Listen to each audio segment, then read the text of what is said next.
Good morning everyone. आज जो chapter है वो है magnetic effect of current.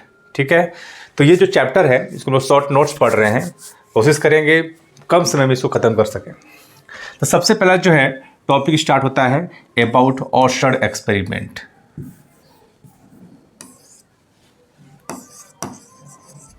Oersted experiment, इनके अनुसार ये देखा गया कि जब भी करंट कैरिंग वायर होता है, जिस वायर में करंट फ्लो करता है उसके चारों ओर क्या होता है, मैग्नेटिक फील्ड होता है। ठीक है, करंट है, इसके चारों ओर क्या है, मैग्नेटिक फील्ड है। तो Oersted has found that magnetic field is established around current carrying conductor. जहाँ करंट होता है उसके चारों ओर क्या होता है, मैग्नेटिक फील्ड होता है। ठीक है, और मैग्नेटिक फील्ड है तो किस डायरेक्शन में होता है उसको जो है हम लोग यहाँ से देखते हैं, है ना। जहाँ पहला देखा गया, जब करंट अगर एक स्ट्रेट वायर है, अगर करंट अपवर्ड है ना, तो कैसे मैग्नेटिक फील्ड निकालें। तो करंट के डायरेक्शन में हम लोग अंगूठा रखते हैं, राइट हैंड का अंगूठा रखते हैं, इसके चारों ओर क्या होता है, मैग्नेटिक फील्ड होता है। यानी इसके चारों ओर कैसे दिखाएंगे, यहाँ पे क्रॉस देखिए, यहाँ पे अंदर की तरफ, अब इधर क्या है, आउटवर्ड, यहाँ है आउटवर्ड। इधर जो मैग्नेटिक फील्ड है, इधर है इनवर्ड, इधर क्या है, आउटवर्ड मैग्नेटिक फील्ड। दूसरा, यदि करंट का डायरेक्शन डाउनवर्ड हो तो अंगूठा के नीचे की तरफ रखेंगे और घुमाएंगे हाथ को, तो देखेंगे कि इसके चारों ओर इस प्रकार है। मतलब इधर जो है इनवर्ड है, इधर क्या है, आउटवर्ड। ठीक है, देखिए इधर से इनवर्ड अंगूठा है करंट के डायरेक्शन में, इनवर्ड, इधर है आउटवर्ड, इधर है इनवर्ड, इधर है आउटवर्ड। तीसरा, यदि करंट कैरिंग लूप है, क्या है, करंट कैरिंग लूप है, और करंट यदि ऐसे फ्लो कर रहा है, इधर करंट ऐसे फ्लो कर रहा है, तो सर्कुलर लूप में हम लोग हाथ को करंट के डायरेक्शन में घुमाते हैं। यदि ऐसे घूम रहा है तो ऐसे करंट को हाथ घुमाएंगे, कर्ल करेंगे, जो हमारा अंगूठा होगा वो मैग्नेटिक फील्ड को डायरेक्शन दिखाएगा। यानी किधर है, इनवर्ड है। यानी यहाँ पर जो मैग्नेटिक फील्ड है किधर है, इनवर्ड है, inward magnetic field, inward magnetic field. चूंकि मैग्नेटिक फील्ड को बी से दिखाते हैं और ये वेक्टर क्वांटिटी, इसके हम ऊपर को क्या कर दिए हैं, तीर के निशान लगा दिए हैं। ठीक है, चूंकि इनवर्ड है, हम लोग जानते हैं अगर एक किसी मैग्नेट को देखा जाए, नॉर्थ और साउथ, तो नॉर्थ से लाइन से निकलता है और साउथ में इन करता है, नॉर्थ से निकलता है साउथ में इन करता है। जिस फेस पे मैग्नेटिक फील्ड इन कर रहा है उसे साउथ बोलते हैं, जिससे लाइंस निकल रहा हो उसे बोलते हैं नॉर्थ। यहाँ पे इन कर रहा है मतलब ये कैसा सरफेस बन रहा है, कैसा फेस बन रहा है, साउथ पोल बन रहा है। कैसा बन रहा है, साउथ पोल। सेम यदि मैग्नेटिक फील्ड है ना, यदि उल्टा डायरेक्शन फ्लो करे, अगर ऐसा करंट फ्लो करे इस टाइप से, तो करंट के डायरेक्शन में यदि हम लोग हाथ घुमाते हैं तो देखेंगे मैग्नेटिक फील्ड का डायरेक्शन किधर है, आउटवर्ड है। यानी इस बार है आउटवर्ड, यानी आउटवर्ड है, इसका मतलब ये है कि ये क्या है, नॉर्थ पोल है। यानी इसको हम लोग दिखा सकते हैं नॉर्थ पोल इस टाइप से, this is north pole surface. ठीक है, जैसे चार तरीका से हम लोग जो है डायरेक्शन को देख सकते हैं। अगला टॉपिक है बायो-सावर्ट्स लॉ, सबसे महत्वपूर्ण टॉपिक है। तो ऑर्स्टर्ड एक्सपेरिमेंट से ये मालूम चल गया कि जहाँ करंट है चारों ओर उसका क्या है, मैग्नेटिक फील्ड है, पर कितना है वो यहाँ पे सीखेंगे, है ना। तो इनके अनुसार कहता है यदि ऐसे कोई करंट कैरिंग वायर है, यदि करंट कैरिंग वायर है तो एक छोटा सा, ये जो है छोटा सा एलिमेंट, करंट एलिमेंट मान के चलते हैं कि ये एक छोटा सा लेंथ लिए है DL, जिसका नाम दिया गया है करंट एलिमेंट। इसके वजह से यदि P पॉइंट पर कोई मैग्नेटिक फील्ड निकालना है तो सबसे पहले यहाँ से देखेंगे डिस्टेंस, ये डिस्टेंस R है, और देखेंगे कि यहाँ भाई इससे कितना एंगल है, ये थीटा एंगल बना रहा है। तो यहाँ पर जो मैग्नेटिक फील्ड होगा, है ना, तो किधर होगा, करंट का डायरेक्शन अपवर्ड है तो इनवर्ड होगा मैग्नेटिक फील्ड, और वैल्यू कितना होगा, तो B का जो वैल्यू होता है वो होता है μ0/4 पाई I/dl sine theta by r²। ये फॉर्मूला होता है मैग्नेटिक फील्ड का। चूंकि DL स्मॉल है तो मैग्नेटिक फील्ड भी क्या होगा, स्मॉल होगा। क्या होगा, स्मॉल होगा। ठीक है। यदि इसी को हम लोग, इसको याद रखना है फॉर्मूला को, और इसी को यदि हम लोग वेक्टर फॉर्म में लिखें, हम लोग वेक्टर फॉर्म में लिखें, एक आर से इधर मल्टीप्लाई करेंगे, एक आर से इधर डिवाइड करेंगे, तो ये क्या बन जाएगा, dv equal to mu naught by 4 pi I d l sine theta into r से मल्टीप्लाई ऊपर कर दिए, आर से डिवाइड नीचे कर दिए। तो यहाँ से क्या हो जाएगा, mu naught by 4 pi I को बाहर निकाल दिया, d l r sine theta को हम लिख सकते हैं d l cross r divide by r cube, ये हो गया d B. This is formula of magnetic field in vector form. यहाँ पर म्यू क्या है, या म्यू नोट इसको हम लोग क्या बोलते हैं, तो ये है परमिएबिलिटी। क्या है, परमिएबिलिटी इन फ्री स्पेस, और इसका जो वैल्यू होता है 4 पाई इंटू 10 के पावर -7 टेस्ला मीटर पर एम्पियर। मैग्नेटिक फील्ड जिसको लोग बी से नोट करते हैं, है ना, ये है क्या, मैग्नेट का फील्ड, मैग्नेट के चारों ओर वो जगह, है ना, ये क्या है, it is space around magnet in which influences can be experienced. मतलब मैग्नेट के चारों ओर वो जगह जहाँ पे फोर्स लगता है उसे हम लोग क्या बोलते हैं, मैग्नेटिक फील्ड। और इसको जो हम मेजर करते हैं टेस्ला में, इसका जो SI यूनिट होता है वो होता है टेस्ला। इसको याद रखना है। अभी application of Biot Savart's law, इनका एप्लीकेशन है कि पहले कोई फाइनाइट वायर की वजह से, कोई यदि फाइनाइट वायर दे रखा है ना, यदि फाइनाइट वायर है, इसके वजह से इस मान के चलते करंट आई फ्लो कर रहा है। अब इससे हम चाहते हैं कि यहाँ से डी डिस्टेंस पे यहाँ पर मैग्नेटिक फील्ड हो, तो पहले डायरेक्शन किधर होगा, इनवर्ड होगा। ये तो क्लियर है कि इनवर्ड होगा, और ये कितना होगा, तो इसका एप्लीकेशन ये है, दिस इज फॉर्मूला होता है इसका, mu naught by 4 pi, current कितना इसमें आई, तो आई N2, है ना, sine φ1 plus sine φ2 divide by distance d है, तो हम लोग d दिखाएंगे, d। यहाँ φ1 φ2 क्या है, इसको इस इंड से, है ना, यदि वायर क्या है, A से B वायर है ना, तो एक इस पे टच कराएंगे, ये जो एंगल बन रहा है वो φ1 होगा, और B पे जो हम टच कराएंगे, है ना, ये जो एंगल बना रहा है वो क्या होगा, φ2। ये फॉर्मूला होता है। इसी फॉर्मूला से, है ना, B ड्यू टू, अगर इन्फिनाइट वायर हो, इसके वजह से मैग्नेटिक फील्ड कितना मिलता है, mu naught I by 2 pi D, इसको याद रखना है। दूसरा, यदि सेमी इन्फिनाइट वायर हो, उसके वजह से मैग्नेटिक फील्ड कितना बनता है, mu naught I by 4 pi D. ठीक है, यानी ये क्या है, ये फुल इन्फिनाइट है, यहाँ से डी डिस्टेंस पे मैग्नेटिक फील्ड इतना बन रहा है, और सेमी इन्फिनाइट मतलब एक को जो हम लोग जानते हैं आर डिस्टेंस पे, है ना, ये करंट आई फ्लो कर रहा है, उसके वजह से इतना होता है।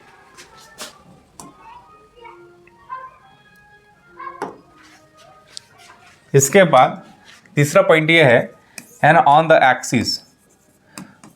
एक्सिस ऑफ वायर, यदि कोई करंट जो है यदि ऐसे फ्लो कर रहा हो, है ना, तो इसके एक्सिस पे, यहाँ पे पी पॉइंट पे मैग्नेटिक फील्ड कितना होगा, 0 होगा। तो हमेशा एक्सिस पे मैग्नेटिक फील्ड कितना होता है, 0 होता है। Magnetic field due to circular loop, यदि सर्कुलर लूप में, है ना, करंट अगर आई फ्लो कर रहा है, तो सेंटर पे तो जान ही चुके कि मैग्नेटिक फील्ड किधर होगा, इनवर्ड होगा। यहाँ पर बी होगा और क्या होगा, इनवर्ड होगा, और बी का वैल्यू कितना हो जाएगा, तो mu naught N I divide by 2 into A, है ना। म्यू नॉट एन क्या है, नंबर ऑफ टर्न्स, एन क्या है, नंबर ऑफ टर्न्स, आई क्या है, करंट, डिवाइड बाई 2, ए क्या है, इसका रेडियस, है ना। दूसरा एट एक्सिस पर पूछे, यानी एक सेंटर से एक्स डिस्टेंस पर यहाँ पर मैग्नेटिक फील्ड का वैल्यू पूछा जाए, है ना, तो यहाँ पर बी का जो फॉर्मूला हो जाएगा वो का mu naught N I A square divide by 2 times A square plus X square के पावर 3/2। ये आपको ऐसे याद रखना होगा। Mu naught N a number of turns, I इसमें करंट, यदि करंट फ्लो कर रहा है ऐसे तो जैसे भी करंट फ्लो आई, ए है इसका रेडियस का स्क्वायर डिवाइड बाई 2 टाइम्स इसका रेडियस का होल स्क्वायर प्लस यहाँ से एक्स का होल स्क्वायर के पावर 3/2। स्पाइरल, यदि स्पाइरल केस में हो, करंट इस टाइप से फ्लो कर रहा हो जिसका इनर रेडियस ए आउटर रेडियस बी है, तो इसमें जो सेंटर पे जो मैग्नेटिक फील्ड होगा वो क्या हो जाएगा, म्यू नॉट है ना एन इंटू आई। अगर number of turns capital I से नोट कर रहे हैं तो कैपिटल एन इंटू आई, एन आई है ना रेडियस है ना डिवाइड बाई है ना 2 टाइम्स रेडियस क्या हो गया बी माइनस ए, क्योंकि इसका लेंथ कितना है यहाँ से b और इसमें a घटाएंगे तो यहाँ से यहाँ तक लेंथ कितना हो जाएगा b minus A into L N B by A. इसको याद रखना है क्योंकि IIT में 2-3 बार पूछा जा चुका है, सिर्फ फॉर्मूला पूछा गया है। टॉपिक आता है एम्पियर्स लॉ। एम्पियर्स के जो यूज होता है वो होता है to find magnetic field, to find magnetic field. Ampere's law का इस्तेमाल जो है वो मैग्नेटिक फील्ड फाइंड करने में होता है। और ये होता क्या है, इसका मतलब क्या है, इसका जो स्टेटमेंट है, स्टेटमेंट वो कहता है कि line integral of magnetic field B around any close curve is equal to mu naught times current. यानी क्या कहता है यदि कोई करंट जो है किसी वायर में अगर फ्लो कर रहा है, किसी वायर में करंट फ्लो कर रहा है तो बोलता है कि लाइन इंटीग्रल, इसको हमें किसी क्लोज वायर से इसको लोग क्या कर दिए, इनक्लोज कर दिए है ना, जिसका रेडियस मान लेते हैं आर है तो आर, ठीक है। तो बोलता है कि इंटीग्रेशन है ना, इंटीग्रेशन ये इसका मतलब क्या है, क्लोज लूप, क्लोज सर्किट के मतलब दिखाया जाता है ऐसे गोला सा है ना, बी डॉट है ना, जो इसके वजह से जो मैग्नेटिक फील्ड है जो अंदर में डॉट डी एल जो सर्किट का लेंथ है वो कितना होगा, तो म्यू नॉट टाइम्स इसके अंदर में कितना करंट है आई, तो आई, ये इसका स्टेटमेंट कहता है। तो इसको हम लोग यहाँ से देख सकते हैं। मान लेते हैं यहाँ पे एक I1 करंट है, I1 करंट है, यहाँ कितना है I2 है, ये कितना है I3 करंट है ना। किसी जो है लूप से इसको क्या कर दिए हैं, इंक्लोज कर दिए हैं। तो कहता है कि बी डॉट डी एल, इसका जो बी डॉट डी एल होगा वो कितना होगा, म्यू नॉट टाइम्स करंट, अंदर में कितना करंट है ना, तो करंट है जो I1 I3 जो आउटवर्ड को लोग पॉजिटिव मान लेते हैं, I1 प्लस I3, और जो इनवर्ड है वो क्रॉस से इनवर्ड है उस माइनस I2, इसको हम लोग ऐसा लिख सकते हैं। ये है एम्पियर्स लॉ का statement. Next, field due to cylindrical wire. यदि पहला अगर होलो सिलेंडर हो, क्या हो, होलो सिलेंडर हो तो कैसा होगा, अंदर से होलो होगा, ये सिलेंडर है ना। अब इसका मान लेते हैं एक्सिस है, ये एक्सिस है, अंदर से खोखला है तो अंदर में बी इनसाइड मैग्नेटिक फील्ड कितना होगा, बी इनसाइड, क्योंकि अंदर में कोई अंदर में करंट ही नहीं है ना, तो अंदर में मैग्नेटिक फील्ड कितना होगा, 0, ठीक है। अगर दूसरा अगर आउटसाइड पूछा जाए है ना, बी आउटसाइड पूछा जाए है ना, यहाँ से अगर स्मॉल आर डिस्टेंस पे तो क्या हो जाएगा, mu naught I by 2 pi, कितना डिस्टेंस है, small r distance, small r, ठीक है। यदि यही सॉलिड स्फीयर हो, दूसरे सॉलिड सिलेंडर हो तो इनसाइड भी होगा और आउटसाइड भी होगा। सॉलिड सिलेंडर हो, मान लेते हैं ऐसे क्या है, सॉलिड सिलेंडर है, इस पर पूरे क्रॉस सेक्शन एरिया में क्या है, ऊपर से करंट फ्लो कर रहा है, पूरे क्रॉस सेक्शन में करंट फ्लो कर रहा है।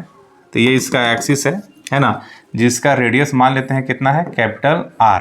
तो इसमें 3 जगह पूछा जा सकता है। पहला है ना, इसके सरफेस पे, पहला सरफेस पे, तो सरफेस एक्सिस से कितना डिस्टेंस है, कैपिटल आर, तो बी सरफेस पे जो फॉर्मूला होगा इसका वो होगा mu naught I divide by 2 pi capital R, है ना। कैपिटल आर सरफेस पे है, सरफेस ये हो गया। दूसरा, अगर आउटसाइड पूछा जाए, आउटसाइड है ना, यानी आउटसाइड तब यहाँ से एक्सिस से अगर स्मॉल आर डिस्टेंस पर अगर यहाँ पर पूछा जा रहा है तो इसका बी, इसका जो फॉर्मूला हो जाएगा बी आउटसाइड का वो है mu naught I divide by कितना डिस्टेंस पे, 2 पाई स्मॉल आर, तो स्मॉल आर। तीसरा, इनसाइड में भी होगा क्योंकि पूरे सॉलिड है, पूरे अंदर में क्या हो रहा है, पूरे एरिया पे क्या कर रहा है, करंट फ्लो कर रहा है, तो इसका इनसाइड पॉइंट पे है ना, इनसाइड पॉइंट पे यदि मान लेते हैं यहाँ से एक्स डिस्टेंस पे यहाँ पर अगर पूछा जाए कितना होगा, है ना, तो इसका बी इनसाइड का जो फॉर्मूला होगा, बी इनसाइड का, है ना, म्यू नॉट आई कितना डिस्टेंस पे, एक्स डिवाइड बाई 2 पाई, और जो इसका रेडियस है उसका लिख देंगे आर स्क्वायर। ये फॉर्मूला है और बहुत ज़्यादा इस्तेमाल होता है, इसको हम लोग कर देंगे 3 स्टार। ठीक है, हाँ, तो हम लोग देख चुके हैं इन साइड में अगर आर डिस्टेंस पूछा जा रहा है तो यहाँ पर आर लिखेंगे, एक्स पूछा जाएगा तो एक्स लिख देंगे। इसको फॉर्मूला का भी हम लोग देख चुके हैं। Next, solenoid. सोलिनॉइड किससे कहते हैं? सोलिनॉइड कहते हैं कि a cylindrical coil of many tightly wound turns of insulated wire with generally diameter of the coil smaller than its length is called solenoid. किसी कॉपर वायर को, है ना, ऐसे हेलिकली यदि हम लोग क्या करते हैं, उसको लपेटते हैं तो कैसा निर्माण हो जाता है, सोलिनॉइड का। यानी किसी वायर को, है ना, इस टाइप से अगर हम लोग उंड कर दें, लपेट दें, तो क्या बन जाता है, सोलेनॉइड। ठीक है, यदि कोई आयरन बार, है ना, आयरन का सॉफ्ट आयरन कोर हो, है ना, अगर इस टाइप से हो तो इसमें वो कैसे लपेटेंगे, इस टाइप से अगर इसको लपेटते हैं तो ये भी क्या बन जाता है, सोलेनॉइड। सोलिनॉइड के जो है, यदि लॉन्ग सोलिनॉइड है ना, यदि पहला, जैसे अगर सोलिनॉइड अगर हम बनाते हैं,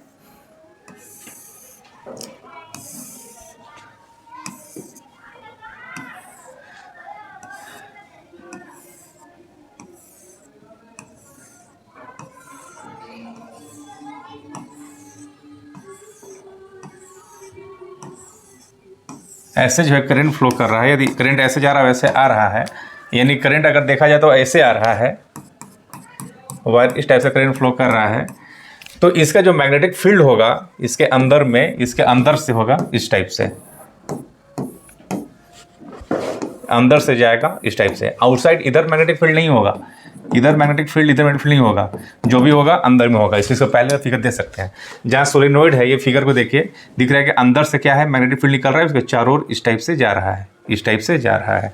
ठीक है, यानी जो हम देख रहे हैं मैग्नेटिक फील्ड इस टाइप से होगा, इस टाइप से इधर होगा, इस टाइप से इधर होगा।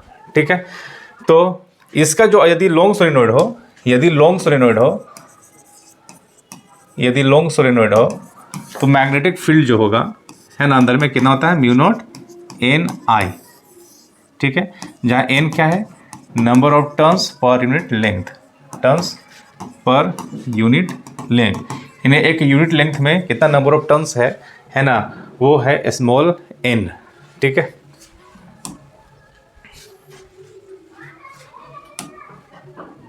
टोरॉइड। टोरॉइड किसे कहते हैं, एक सोलिनॉइड को ही, है ना, यदि उसको सोलिनॉइड को जो ही यदि हम लोग उसको क्या कर दें, एक लूप बना दें, तब बन जाता है टोरॉइड। देखिए, एक सोलिनॉइड जो है, एक लंबा सोलिनॉइड है, इसी को यदि हम लोग घुमा दें और क्या बना दें, सर्कुलर बना दें, तो बन जाता है टोरॉइड। ठीक है, तो कह सकते हैं एक तरह से सोलिनॉइड ही है जिसको लोग क्या कर दिए हैं, क्लोज कर दिए हैं। तो सोलिनॉइड के जो है, इसका जो मैग्नेटिक फील्ड होगा, इसके अंदर में ही मैग्नेटिक फील्ड होगा, बाहर यहाँ पर मैग्नेटिक फील्ड नहीं होगा, ना इधर मैग्नेटिक फील्ड होगा, जो भी होगा इधर होगा मैग्नेटिक फील्ड। और इसका जो फार्मूला होगा, ये भी क्या होता है, म्यू नॉट एन आई होता है। इसका भी फार्मूला क्या होता है इनसाइड में, क्योंकि सोलिनॉइड से ही बना हुआ है, तो म्यू नॉट एन आई हो जाएगा, जहाँ एन क्या होगा, number of turns per unit length, number of turns per unit length, है ना। और ये नंबर ऑफ टर्न्स क्या होगा, नंबर ऑफ टर्न्स इक्वल हो जाएगा, नंबर ऑफ टर्न्स को n मान लिया जाए और लेंथ इसका क्या है, 2πr, है ना, क्योंकि ये सर्कुलर फॉर्म में है, ये हो जाएगा 2πr। ठीक है ना। Force on A charge particle in magnetic field, यदि कोई चार्ज किसी मैग्नेटिक फील्ड में, है ना, यदि मोशन में हो तो उस पर फोर्स लगता है। इस टॉपिक में ही पढ़ रहे हैं हम लोग, है ना। क्यों लगता है, क्योंकि चार्ज यदि मोशन में हो तो मोशन में चार्ज होता है तो उसके पास अपना करंट होता है, क्योंकि जानते हैं करंट होता क्या है, फ्लो ऑफ चार्ज।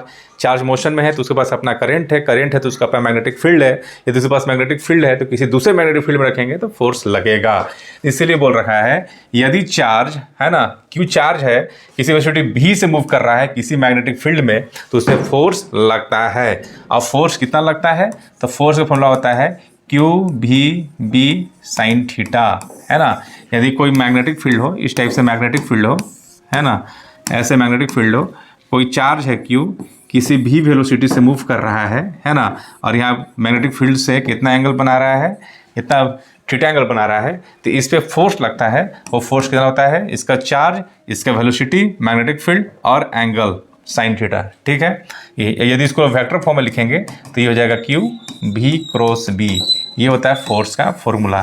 तो याद रखेंगे, यदि चार्ज मोशन में हो तभी फोर्स लगता है, इसमें तभी फोर्स लगता है Q V B sine theta. यदि रेस्ट में है, तो उसके पास कोई अपना इलेक्ट्रिक फील्ड नहीं है ना। अगर इलेक्ट्रिक फील्ड नहीं है, मैग्नेटिक फील्ड नहीं है ना, जिसके पास करंट नहीं है तो मैग्नेटिक फील्ड नहीं होगा। मैग्नेटिक फील्ड नहीं होगा, दूसरे मैग्नेटिक फील्ड में फोर्स कितना हो जाएगा, 0 हो जाएगा। ठीक है, इसके बाद हम लोग इसका ट्रैजेक्टरी पढ़ेंगे। ट्रैजेक्टरी है ना। यदि हम लोग जान चुके हैं कि फोर्स का फॉर्मूला होता है Q V B sine theta, इसमें केस बन जाता है ना। केस फर्स्ट, यदि थीटा 0 डिग्री हो या 100 है ना, 0 हो या फिर 180 डिग्री, मतलब ऐसे मैग्नेटिक फील्ड है, एक चार्ज है जो इधर भी विरुद्ध जा रहा है, यानी मैग्नेटिक फील्ड और भी दोनों क्या पैरेलल है, तो थीटा 0 डिग्री। यदि एंटी पैरेलल होगा तभी क्या होगा, ये थीटा 180 डिग्री। तो इस केस से फोर्स कितना हो जाएगा, 0। Q V B साइन 0 या साइन 180 फोर्स कितना हो जाता है, 0। तो इस केस से फोर्स 0 हो जाता है, एक्सेलरेशन भी 0 हो जाएगा। तो वेलोसिटी क्या हो जाएगा, कांस्टेंट, और मोशन क्या होगा, स्ट्रेट लाइन, क्योंकि इसमें कोई फोर्स नहीं लग रहा है, इसी कांस्टेंट वेलोसिटी से आगे बढ़ जाएगा। तो इसका ट्रैजेक्टरी यानी पाथ कैसा होगा, ये हो जाएगा स्ट्रेट लाइन।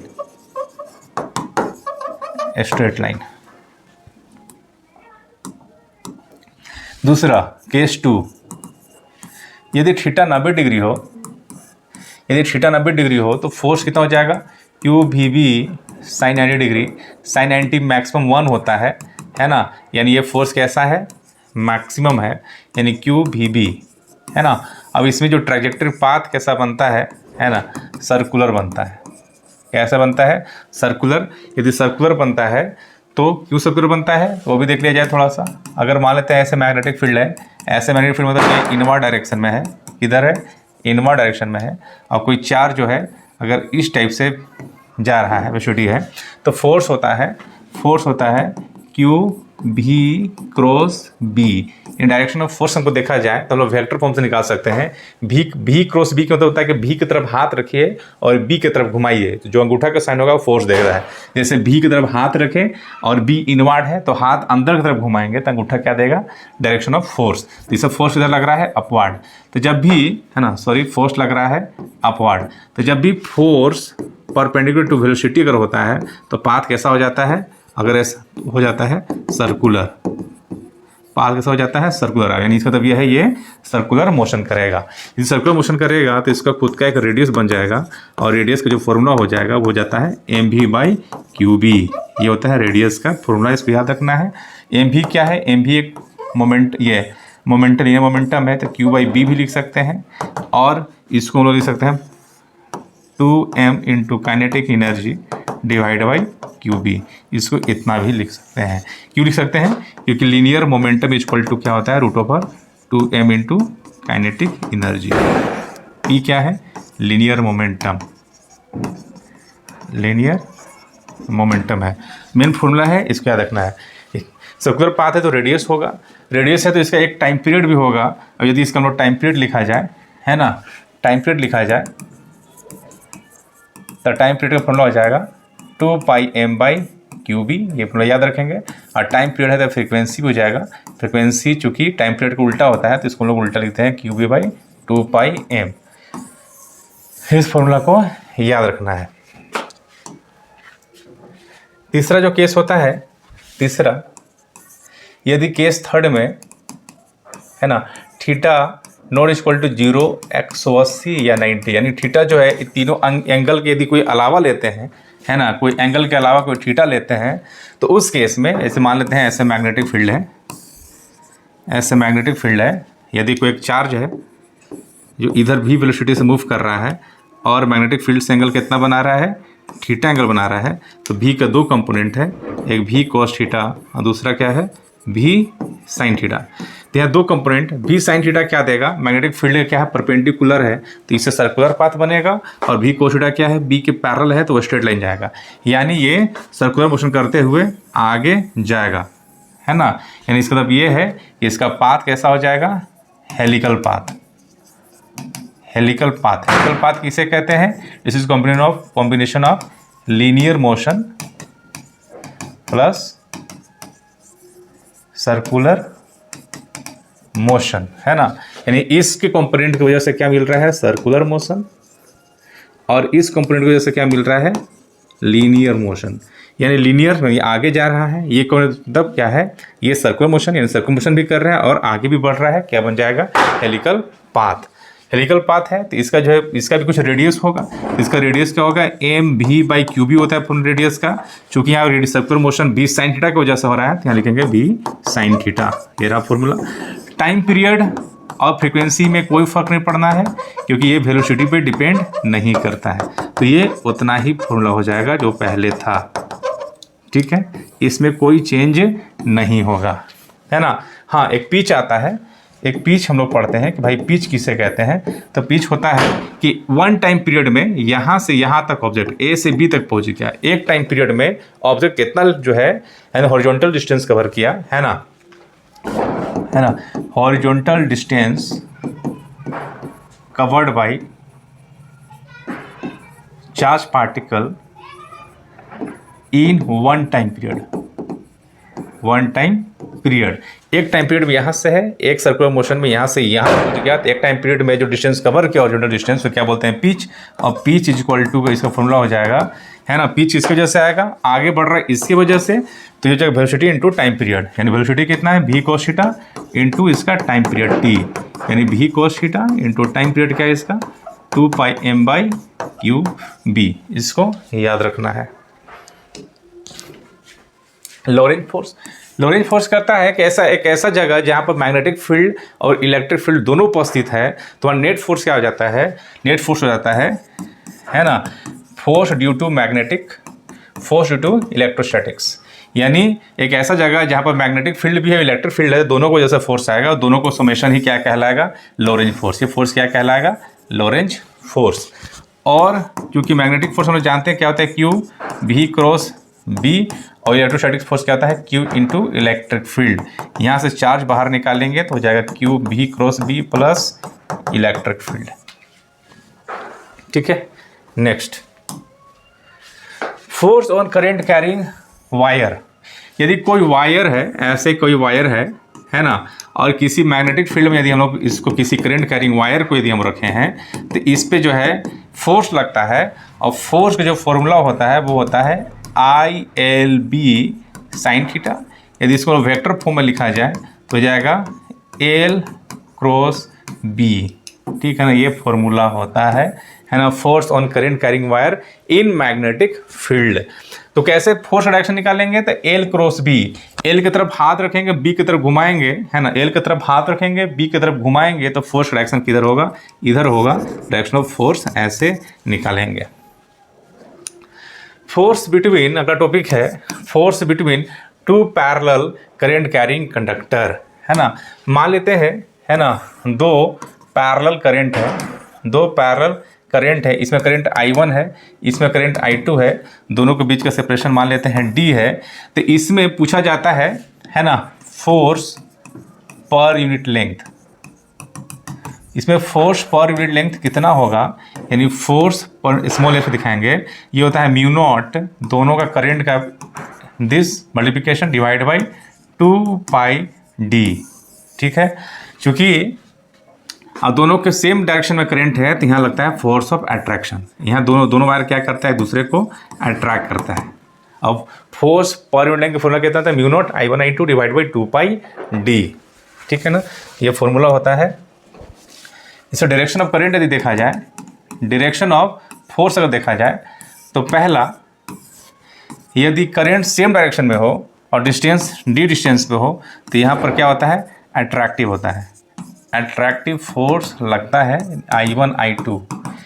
यदि एंटी पैरेलल करंट हो, इसमें करंट ऐसे फ्लो कर रहा है, इसमें करंट ऐसे फ्लो कर रहा है, I2, तो दोनों का डिस्टेंस D है, तो इसमें जो फोर्स लगता है वो कैसा लगता है, रिपल्सिव।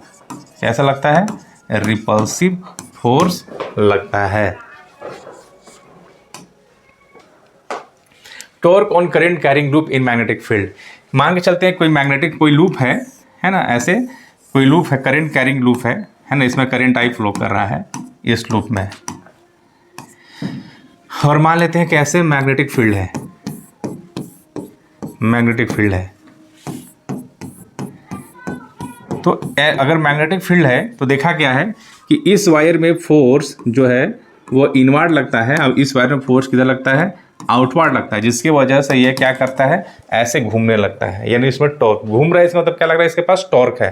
तो टॉर्क है, तो इसमें जो टॉर्क लगता है, जो टॉर्क इसमें लोग टाउ से नोट करते हैं, है ना, कैसे आता है वो ड्राइव नहीं करेंगे, शॉर्टकट में बताते हैं। इसका लेंथ यदि ए है ना, अब तो इसमें जो टॉर्क जो आता है वो होता है NIAB साइन थीटा, ये इसका फॉर्मूला होता है। जो इसमें टॉर्क जनरेट होता है, एक्सटर्नल मैग्नेटिक फील्ड में कोई करंट कैरिंग लूप लगते हैं तो ये अपने आप घूमने लगता है, तो कितना वैल्यू है, इसका टॉर्क वैल्यू कितना है, तो उसका फॉर्मूला होता है NIAB साइन थीटा, जहाँ N क्या है, नंबर ऑफ टर्न्स, I है करंट इन वायर, A है एरिया ऑफ लूप, B है मैग्नेटिक फील्ड, और थीटा है कितना ओरिएंटेशन, क्या एंगल बन रहा है। ठीक है, NIA को हम लोग एम लिख सकते हैं, क्या लिख सकते हैं, एम। अगर एम लिख सकते हैं तो होगा MB साइन थीटा, और इसको हम लोग लिख सकते हैं M क्रॉस B भी लिख सकते हैं, इसको भी याद रखना है। यानी इसको हम लिखे हैं एम क्या है, मैग्नेटिक मोमेंट, एम क्या है, मैग्नेटिक डाइपोल मोमेंट या मैग्नेटिक मोमेंट, और एम का जो वैल्यू होता है वो होता है करंट इनटू एरिया। अगर नंबर ऑफ टर्न्स n है तो n से मल्टीप्लाई करते हैं NIA, इसको लोग बोलते हैं मैग्नेटिक डाइपोल मोमेंट। ठीक है, यानी इसको लोग m लिख दिए तो हो गया MB साइन थीटा या M क्रॉस BB हो गया। तो पूरा जो है महत्वपूर्ण है, इसको याद रखना है। नेक्स्ट गैल्वेनोमीटर है ना, गैल्वेनोमीटर है क्या, तो कहा जाता है गैल्वेनोमीटर एक ऐसा डिवाइस है जो करंट को डिटेक्ट करता है ना, device used to detect current. हम करंट डिटेक्ट क्यों लिख रहे हैं, क्योंकि ये मेजर नहीं कर सकता है। क्यों मेजर नहीं कर सकता है, क्योंकि it measure very small current. एक ऑर्डिनरी गैल्वेनोमीटर जो है माइक्रो एम्पियर में मेजर करता है ना, लिख सकते हैं कि ये जो मेजर करता है ना, माइक्रो एम्पियर, या बोल सकता है कि मिली एम्पियर करंट को मेजर करता है। ठीक है ना, इसमें यदि गैल्वेनोमीटर का एक छोटा सा एक ऐसे एग्जाम्पल देखा जाए तो इसमें सबसे ज़्यादा महत्वपूर्ण जो पॉइंट है कि इसके अंदर जितना ज़्यादा करंट होगा उतना ज़्यादा क्या होगा, इसमें टॉर्क होता है, हम लोग जानते हैं। ठीक है, जैसे हम बोल दिए कि जो टॉर्क होगा, टॉर्क में क्या होगा, टॉर्क में रोटेशन है ना, जितना ज़्यादा टॉर्क होगा उतना ज़्यादा क्या होगा, ये रोटेशन होगा। जो याद रखना है, डायरेक्ट टू द पॉइंट चल रहे हैं है ना। टॉर्क होता है K अल्फा, K कॉन्स्टेंट है, अल्फा मतलब रोटेशन, जितना ज़्यादा इसमें टॉर्क होगा उतना ज़्यादा क्या होगा, इसमें रोटेशन होगा। टॉर्क होता है, फॉर्मूला बता चुके हैं NIAB, ये फॉर्मूला होता है टॉर्क का। टॉर्क हो गया K इंटू अल्फा है ना, यहाँ से करंट इज इक्वल टू हो जाएगा, इसको NAB को डिवाइड कर देंगे K/NB इंटू अल्फा, और इसको I इक्वल टू, इसको लोग G मान लेते हैं, G अल्फा, जहाँ G को हम बोलते हैं गैल्वेनोमीटर कांस्टेंट। ठीक है, और इसको गैल्वेनोमीटर कांस्टेंट के वैल्यू को याद रखना है कि यही पूछता है, इसको याद रखना है ना। तो इसमें जो मुख्य रूप से जो पूछता है पहला है ना कि भाई सेंसिटिविटी है क्या, तो सेंसिटिविटी का मतलब होता है आउटपुट बाय इनपुट है ना। आउटपुट में क्या होगा, ये डिफ्रैक्ट करेगा, करंट देंगे, अंदर से करंट गया, काटा यहाँ से यहाँ पहुँच गया। ठीक है, यानी ये हो गया डिफ्लेक्शन। इनपुट में करंट देंगे या फिर वोल्टेज देंगे, यानी डिफ्लेक्शन अल्फा, अब करंट में I चाहे जो भी मिले है ना। तो बोला जाता है कि जो गैल्वेनोमीटर होता है वो क्या होता है, हाई सेंसिटिव होता है, हाई सेंसिटिव डिवाइस है। क्यों हाई सेंसिटिव डिवाइस है, क्योंकि भाई एक स्मॉल करंट, क्योंकि मेजर करता है मिली एम्पियर है ना, और माइक्रो एम्पियर। यदि हम छोटा सा अमाउंट यानी 0.5 एम्पियर भी देंगे या फिर 10 मिली एम्पियर भी देंगे तो पूरा पूरा कांटा डिफ्लेक्शन दिखा देगा, फुल डिफ्लेक्शन दिखा देगा। यानी स्मॉल करंट में फुल डिफ्लेक्शन दिखा रहा है ना। यानी इनपुट है स्मॉल और आउटपुट क्या दे रहा है, पूरा पूरा फुल डिफ्लेक्शन। इससे सेंसिटिविटी क्या हो गया, हाई। इसलिए हम जो है गैल्वेनोमीटर को हाई सेंसिटिव डिवाइस भी कहते हैं। इसमें जो पूछा जाता है वो पहला है ना करेंट सेंसिटिविटी, जो इसको याद रखना है आपको 3 स्टार, करेंट सेंसिटिविटी है ना। इसको आइए से नोट करते हैं। क्या होगा, आउटपुट में होगा डिफ्लेक्शन, इनपुट में क्या होगा, करंट, यानी आई एस इक्वल टू हो जाएगा अल्फा बाई आई। ठीक है, और अल्फा बाई आई क्या हो जाएगा, है ना, अल्फा बाई आई अगर आई उधर भेज दिया जाए तो ये हो जाएगा 1/g। क्या हो जाएगा, 1/g, सॉरी ये हो जाएगा 1/g, है ना। चूँकि हम लोग जानते हैं कि g इक्वल टू क्या होता है, NBA/K, सॉरी ये होता है K/NBA, है ना। इसको हम लोग अभी देख चुके हैं, g क्या होता है, K/NBA होता है। इसीलिए यानी करेंट सेंसिटिविटी क्या है, अल्फा बाई आई है, या फिर इसको हम लोग 1/g लिख सकते हैं, या इसको लिख सकते हैं NBA/K। ठीक है, दूसरा वोल्टेज सेंसिटिविटी। वोल्टेज सेंसिटिविटी है क्या, इसको VS दिखाते हैं। ये हो जाएगा आउटपुट, आउटपुट में क्या होगा, डिफ्लेक्शन, इनपुट में क्या होगा, वोल्टेज होगा, है ना। ये अल्फा बाई V हो गया, और अल्फा बाई ये क्या होगा, I इंटू R हो गया। यदि R को बाहर निकाल दिया जाए तो ये अल्फा बाई I हो गया, यानी देखा जाए तो 1/R इंटू करेंट सेंसिटिविटी हो गया, है ना। क्या हो गया, करेंट सेंसिटिविटी हो गया। यानी वोल्टेज सेंसिटिविटी क्या है, it is current sensitivity by resistance, है ना। या फिर यहाँ से देखा जाए तो ये हो जाएगा 1/GR हो जाएगा, या इसको लिख सकते हैं NBA/K इंटू R, है ना। तो इसको ये भी फॉर्मूला पूरा कोई भी सा चलेगा, है ना, ये भी चलेगा, इसको याद रखना है।